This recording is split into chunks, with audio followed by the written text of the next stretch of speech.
ఓం నమో భగవతే వాగ్దేవాయ మహంకాళి అన్నపూర్ణ రుచులు చూస్తున్న బంధుమిత్రులందరికీ నమస్కారములు. నేను మీకు చూపించబోయే వంట మిక్స్డ్ గర్జెలు, అంటే అన్నీ కలిపి మిక్స్ చేసిన గర్జెలు. కొందరు కజ్జికాయలు అంటారు. వీటికి కావలసిన వస్తువులు: పిండి, ఇది సూపర్ పిండి అంటారు కదా, అంటే పూరి చేసే పిండి. పావు కేజీ మైదా పిండి, పావు కేజీ, ఒక అరతులం ఉప్పు. నేను ఎప్పుడు మీకు చూపెడుతూ ఉంటాను కదా, స్పూన్, ఈ స్పూన్తో బోడగా ఒక స్పూన్ ఉప్పు, సన్న ఉప్పు. ఈ స్పూన్తో 3 టీ స్పూన్లు, దీనిలో 3 టీ స్పూన్ల ఆయిల్ పడుతుంది. ఒక 3 టీ స్పూన్ల ఆయిల్ పోసి, ఇందులో పిండిలో ఉప్పు, ఆయిల్ పోసి కలిపి పెట్టుకోవాలి. నీళ్ళు పోసి కలిపి పెట్టుకోవాలి. ఒక అరగంట సేపు నాననివ్వాలి. కలిపెట్టిన తర్వాత కొద్దిగా దీనికి ఆయిల్ రుద్ది ఒక బౌల్ వేసి నాననివ్వాలి. ఇది పల్లీల పొడి. పల్లీలు దూరగా వేయించి పొట్టు తీసి మంచిగా పొట్టు నీట్ చేసి పొడి చేసి పెట్టుకోవాలి. పల్లీలు ఒక 200 గ్రాములు. ఒక 100 గ్రాములు కొబ్బరి, అంటే తీయ కొబ్బరి, పెద్ద కొబ్బరి ఉంటుంది చూడండి, అంటే ఏదైనా సరే ఫ్రెష్ కొబ్బరి తీసుకొని కొంచెం సన్నగా ముక్కలుగా కట్ చేసి మంచిగా కొద్దిగా వేయించి, అంటే మన స్మెల్ ఉంటే వెళ్ళిపోతుంది అనమాట. ఎంత ఫ్రెష్ ఉన్నా కొంచెం అంటే ఫ్రెష్ కావడానికి కొంచెం వేస్తే స్మెల్ అనేది ఉండకుండా ఉంటుంది. అలా వేయించిన ముక్కల్ని గ్రైండింగ్ చేసి పెట్టాను. అయితే 100 గ్రాములు కొబ్బరి పొడి, 100 గ్రాములు నువ్వులు వేయించి నువ్వుల పొడి తయారు చేశాను. నువ్వుల పొడి ఇది 50 గ్రాములు. ఇది పుట్నాల పొడి, వేయించిన శనగపప్పు అంటారు కొందరు. పుట్నాల పొడి 25 గ్రాములు. ఇది ఉప్మా రవ్వ, తెల్ల రవ్వ అంటారు, సన్న రవ్వ అంటారు, గోధుమ రవ్వ, బొంబాయి రవ్వ అంటారు. ఇక్కడికి వెళ్ళి ఈ సన్న రవ్వ ఒక 25 గ్రాములు. ఒక 1 టీ స్పూను నెయ్యి వేసి మామూలుగా లైట్గా వేయించి పెట్టాను. ఇది 25 గ్రాములు. కోవా ఒక 25 గ్రాములు. ఇవన్నీ ఒక దగ్గర పోసి కలిపి, అంటే చక్కెర, ఇప్పుడు ఇవన్నీ కలిపి 425 గ్రాములు అయ్యాయి. ఈ పొడులు అన్నీ కలిపి కోవతో అంతా 425 గ్రాములు అయ్యాయి. ఇవన్నీ కలిపి 425 అయితే ఇందులో చక్కెర 425 గ్రాముల చక్కెర, అంటే అన్నీ కలిపి ఎంత వెయిట్ ఉంటుందో సమానంగా చక్కెర. ఇందులో చక్కెరలో ఒక 4 ఇలాచీలు వేసి గ్రైండింగ్ చేసి పెట్టాను, సన్నగా పొడి చేసి పెట్టాను. ఇవన్నీ ఒక బౌల్లో పోసుకొని కలిపి పెట్టుకోవాలి. అయితే ఇవన్నీ పోసి కలపడానికి కొద్దిగా పాలు పోసుకోవాలి, చూసుకొని పోసుకోవాలి. పల్చగా కానివ్వద్దు. మనము ఇట్లా కోవా ఎలా ఉంటుందో ఈ మాదిరిగా కలిపి పెట్టుకోవాలి గర్జీలకు.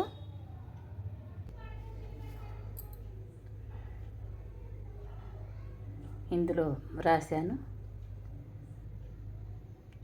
అంటే ఈ మైదా పిండి సూపర్ పిండి అంటే నేను రాశాను. కొంచెం ఎక్కువ కావచ్చు, తక్కువ కావచ్చు. తక్కువ అయితే తడుపుకోవాలి, ఎక్కువైతే మనం నమ్మక పరను పూరి ఏదో ఒకటి చేసుకోవచ్చు. అందాజంటే నేను ఇలా చెప్పాను పిండి ఎంత పడుతుంది అనేది.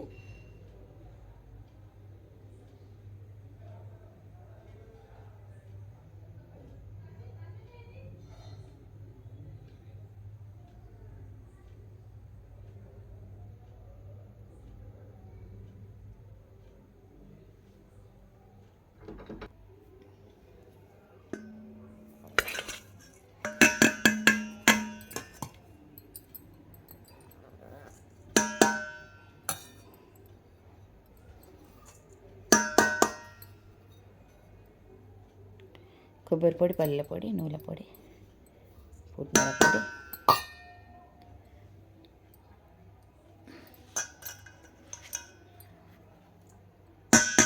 రవ్వ,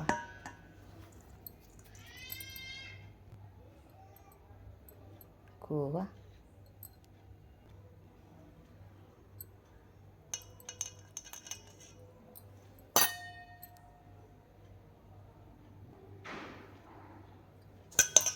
ఇవన్నీ కలుపుకొని కొద్దిగా పాలు పోసుకోవాలి, చూసుకుంటూ పోసుకోవాలి పాలు.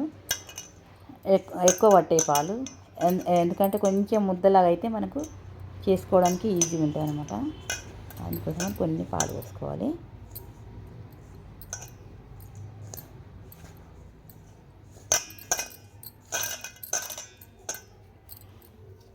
చక్కెర,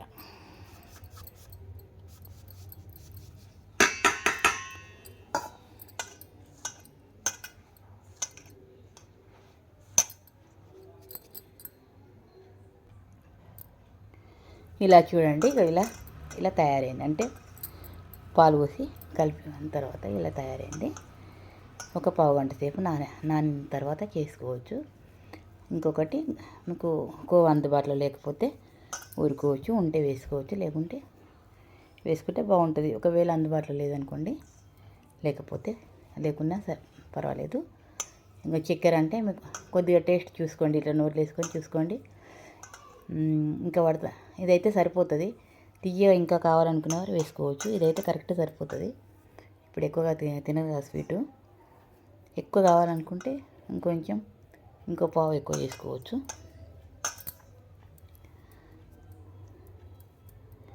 నేను 425 గ్రాములు చెప్పిన, అన్నీ కలిపి 500 వేసుకోవచ్చు. చక్కెర అసలు సరిపోతుందని చెప్తున్నాను. ఎక్కువ కావాలనుకుంటే అలా వేసుకోవచ్చు. ఇప్పుడు ఈ పిండి పూరిలాగా చేసి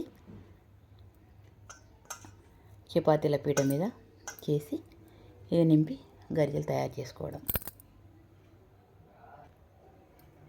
ఇలా పొడిపిండి వేసుకొని, కొంచెం పిండి రౌండ్గా చేసుకొని పొడిపిండి వేసుకొని ఇలా చపాతీల పీట మీద కూలతో ఇలా తయారు చేసి పెట్టుకోవాలి. రేకులు అంటారు వీటిని.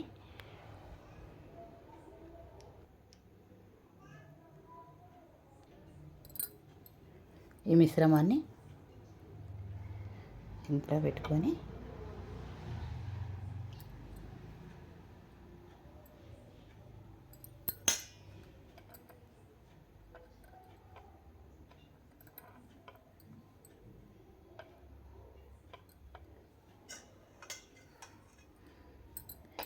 మనం ఇష్టం, ఇంకా ఎక్కువ కావాలంటే ఎక్కువ పెట్టుకోవచ్చు, కొంచెం తక్కువ కావాలంటే తక్కువ పెట్టుకోవచ్చు. సప్పగా కావాలనుకుంటే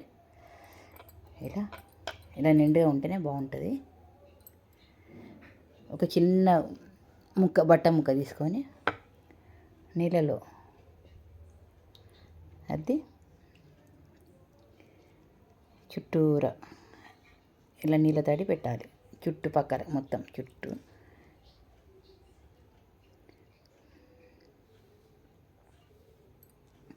ఇలా తడి పెట్టాలి.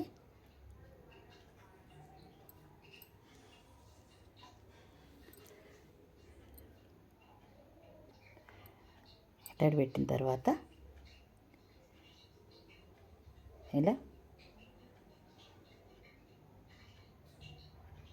మలుచుకోవాలి.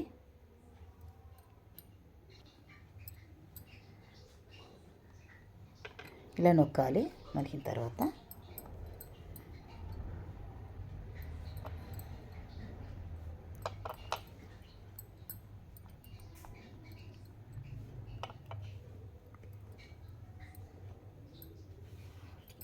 ఇది గజ్జల గీర అంటారు కదా, అందరికి తెలిసిందే, కానీ నేను మళ్ళీ చూపెడుతున్నాను.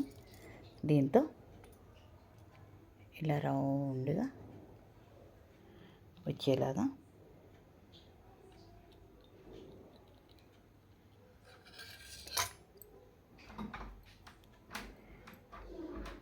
ఇలా గీరుకోవాలి. అన్నీ ఇలాగే తయారు చేసుకోవాలి. మళ్ళీ ఈ పిండి మిగులుతుంది కదా, మిగిలిన పిండి మళ్ళీ చేసుకోవచ్చు. మొత్తం ఇలా తయారు చేసి పెట్టుకోవాలి. ఆయిల్లో డీప్ ఫ్రై చేయాలి. పొయ్యి వెలిగించాను, కడాయి పెట్టాను, ఆయిల్ పోసాను.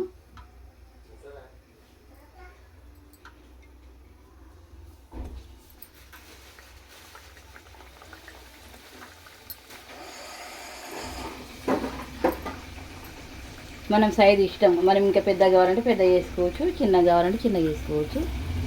మనకి ఎంత ఇష్టం ఉంటే అంత సైజు చేసుకోవచ్చు.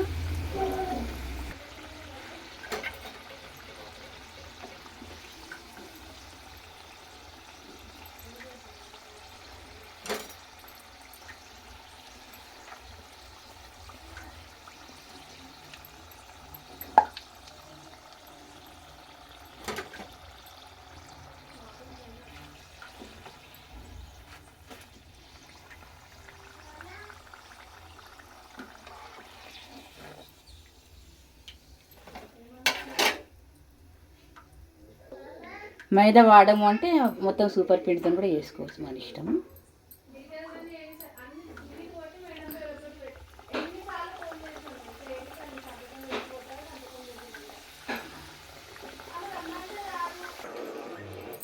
ఇలా తయారయ్యి అంటే మొత్తం చేయాలి. నేను ఒక 5 చూపెట్టాను.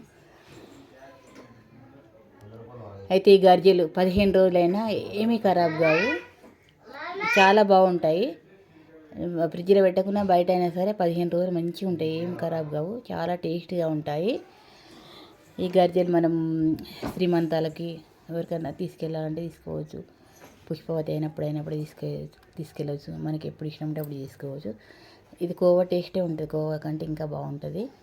ఇలా ట్రై చేసి చూడండి. నేను చేయడం చూపెట్టడం నచ్చినట్లు అనిపిస్తే సబ్స్క్రైబ్ చేయండి, లైక్ చేయండి, షేర్ చేయండి, బెల్ ఐకాన్ కొట్టండి, కామెంట్ బాక్స్లో కామెంట్ పెట్టండి. మీరు కూడా ట్రై చేసి చూడండి. నేను ఈ వీడియో 2025 అక్టోబర్ 17న తీశాను. చాలా చాలా నిజంగా చాలా బాగుంటాయి. మీరు తప్పకుండా కొద్దిగా ట్రై చేసి చూడండి.